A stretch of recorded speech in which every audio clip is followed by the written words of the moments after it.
Welcome back. It's 7:35. Now, 77 people have now been arrested over climate change protests that blocked 5 M25 junctions.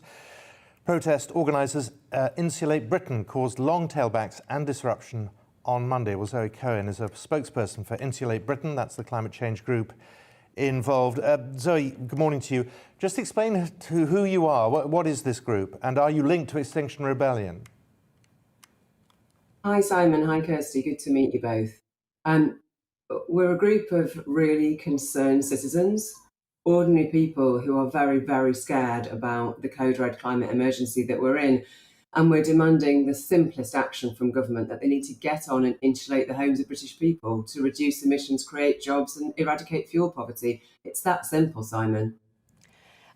Zoe, good morning. I always wonder with these protests, I mean, this was going quite far on a Monday, you know, really causing a lot of not just chaos, but distress for people.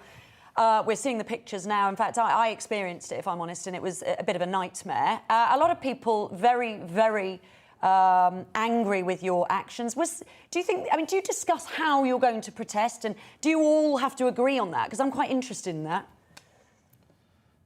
Well, Kirsty, what I would say is I'm sincerely sorry that you were personally caught up in this, and for everyone personally caught up in this. This is the last thing that I and others want to do. And none of us were brought up to want to disrupt ordinary people's lives. But this is the situation we're in. I mean, it's so dire. Governments are 20, 30 years too late in taking real action on the climate emergency to reduce our emissions.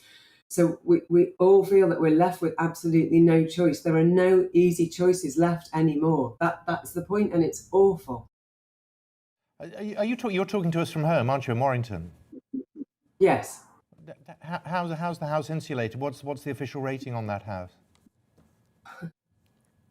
It's a kind of bizarre question. One house doesn't make that much difference on its own. What we need is well, no. Hang on a minute. You're saying insulation is something we all need to be concerned about. I'm just asking you. It's a straight question. What's the insulation rating of your home? I'm interested. And I think it's about a B, Simon, because we've done lots of things to it to try to improve the rating. But lots of people can't do that, you see, that's the problem. Lots of people aren't in a position to be able to do what's necessary for their homes. And actually the industry, the skills industry isn't actually even ready, because we need a government-wide stimulus to organise something at the scale and pace that's needed for all 29 million homes in the country to get off the gas grid. I think what's so important to get across is this is the best bang for the buck. Retrofitting all the homes in this country is the best bang for the buck in terms of government expenditure to reduce emissions. It's a payback, Simon. It's an investment. It's a payback both in terms of the economy, and it's a payback on energy efficiency. It's a no-brainer. We just need them to do it. But what do you say to the, and I know this is true because we had emails confirming this, that on Monday, there were delivery drivers, there were people trying to deliver packages who that day earned nothing. They'd been on the road all day, sitting in traffic, earned zero. How is this helping your cause? Simon, I know it's absolutely awful that it's come to this. And what we have to be asking as well is why ordinary people like, bricklayers, care workers are on the roads doing this. They're desperate for change. What we heard yesterday in a report out yesterday, surveying young people around the world, including in the UK, is they feel betrayed, ignored and abandoned by governments and by adults. Because all governments around the world, and frankly a lot of adults, parents and grandparents, are not taking this emergency seriously enough. So what we're asking for is real practical action by this country, by this government, to insulate our homes and reduce emissions. It will cut 20% of emissions. And the industry, the construction industry, architects, experts are totally in support of this. And they've been crying out for it for years, and the government's been faffing about. We need proportionate action on this emergency, and we're not seeing it. And that's why our young people are crying out for real action to reduce emissions. Because effectively this government is gaslighting them. It's gaslighting our young people and all of us. It's saying on the one hand that it's doing things and it recognises we're in a climate emergency. On the other hand, it's opening new oil fields and huge infrastructure projects like 27 billion on roads and HS2 to destroy our habitats and wildlife. It's crazy. They do one thing and they say another. No wonder our children and young people are desperate. I just want to ask you, do you think that Monday worked? I mean, what's the reaction been? I mean, you know the reaction from the general public. It's not great. You've had 77 arrests, 60 on the day, another 17 in the last day or so. I mean, do you feel that this is working, Zoe? Do you think that people are going to listen? Well, what we're clear about, Kirsty, is that when we get a statement from the government that we can trust that says they're going to take some proportionate action to insulate the homes of in this country, that's when we'll get off the roads. It's that simple. They just need to commit to some real action and we'll get off the roads. I've just had an email from someone saying, looking at your house, you've got sash windows, you're not practicing what you preach. I don't know how you're financed, how you can all take the day off work to do this sort of thing. And do you understand the anger there is that you are creating amongst people, many of whom absolutely get what you're talking about, that you are actually hurting many of your own supporters with this? Now, you know, you tend to be middle class, of a certain age, with a bit of time on your hands, and that's the perception of this group. And I want to know who funds you. Well, we're volunteers. I'm a volunteer. I'm self-employed and I've given up quite a lot of my time and energies to do this, and so have lots of other people. You know, the people, the electricians, the bricklayers, the care workers. We take holiday. We take holiday off our jobs to do this because we care so much, because we're so desperate. Look, the story is not about us, Simon. The story is about the fact that we're in code red for humanity. Now, what I would love for you to do is to interview Sir David King. Please, please have him on your show. Sir David King is the former Chief Scientific Advisor to the UK government, and he is crystal clear, saying we've got 3 to 4 years.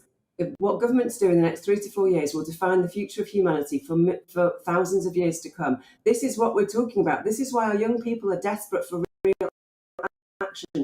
They get it. Zoe, we all get it. Everybody knows that there is a climate emergency. But what they don't understand is what is the good of having thousands of cars parked on the M25, all with their engines running? How are you helping? Because, unfortunately, governments don't listen unless we cause disruption. It's awful. We don't want to have to do this, but they're not listening. Zoe, there's the COP26, the biggest discussion between governments of the world coming to this country. You cannot possibly say they're not taking this seriously. Yes, we can, because emissions are not coming down, Simon. You have to look at the actual science. I mean, young people are saying that in this country, there's 28% of young people in this country trust the government. And I'm surprised it's that high, to be honest. Well, that's a different issue. You're now conflating trust in the government with one specific issue. I mean, you can't have it always here. What I'm saying is that there is evidence after evidence that this government is not actually doing enough. There was a report only a couple of days ago that showed that the plans they have in place, such as they are only going to deliver less than a quarter of the emissions reductions that the government have committed to. And their own targets are insufficient. This is about insulating the homes of British people.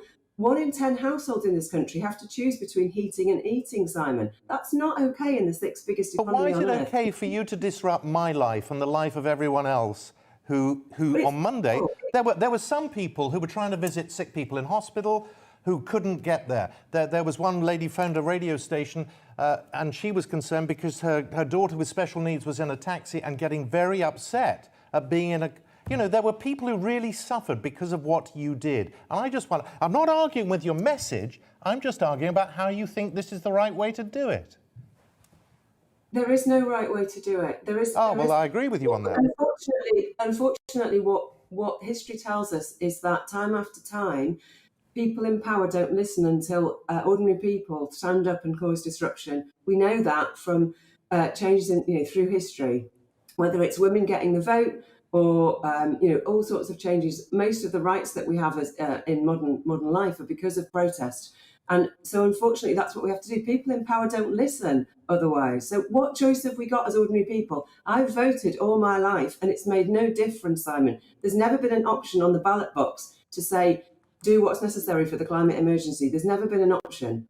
Tell me what we should do that isn't involving disruption, that will make a real difference to our children's future, and I will do it. What car do you drive, Zoe? Mum, What car do you drive? I drive an electric car, Simon, and you'll probably tell me I'm too middle class now for driving an electric car, won't you? What an individual does on their own cannot make the difference. We need government scale action, and we need it Go now. to Whitehall. Go and stand outside Downing Street. Why are you ruining the lives on a daily basis of the very people who you're trying to get on your side? Unfortunately, going to Whitehall, which lots of protests have done, doesn't cause enough disruption for politicians to care. They start listening, but they don't take action. They start to talk the right words, but they don't take action. And we're giving them a really easy ask here. It's a straightforward, concrete ask. Do what's necessary and do what the building and construction industry have been asking for years, and get on with the job of insulating our homes. It's the quickest, it's the best bang for the buck. It's the best return on investment for climate action. Why aren't they doing it? Do they not want to eradicate fuel poverty? Surely you want to do that. Zoe, thank you very much for coming on, spokesperson for Insulate Britain. Thank you for your time this morning. We appreciate that. Lots of emails coming in. There and are. lots of emails, I imagine, will come in. Someone's just emailed, tell Stephen to shut up, it's Simon. It's not Stephen. Right. Yeah. A lot of people caught up. A lot of people caught up in it. gbnews.uk, a lot of you and agree by it. responding to that. Right, let's move on. The use of opioids for pain relief in patients